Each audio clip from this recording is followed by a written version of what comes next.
In this video, I'm going to show you how to transpose or rotate data from rows to columns or vice versa in Excel. Okay, so I have this table here in Excel and I have the months, right?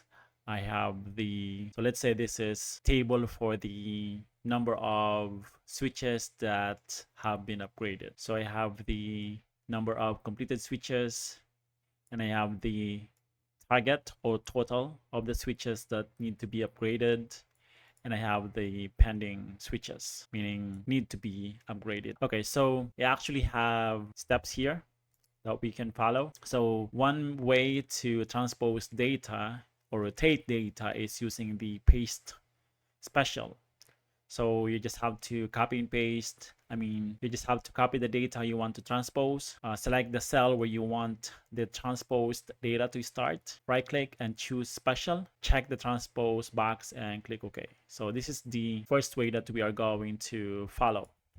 Okay, so copy the data, select the cell where you want the transposed data to start. So that's what I'm doing here. And then right click and choose paste special.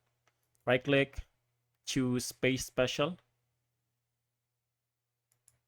and then click this transpose and then OK.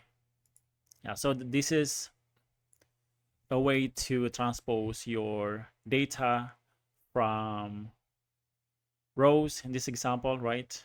Or columns to rows. Okay, and the second way is using the transpose function. So let's say, let's copy here. Let's say we want this to look something like this, right? So we have to use we can use the transpose function. So we select the range where you want the transported data to appear, and then you type the formula transpose and then the range and then press enter. So I'm going to put this back to this format. So transpose this, select the range, then enter. Yeah, now we see the transposed data. So that's how you can quickly transpose or rotate data in Excel. Hopefully you found this video useful. If you did, don't forget to hit like, subscribe, and I'll see you in the next one. Bye for now.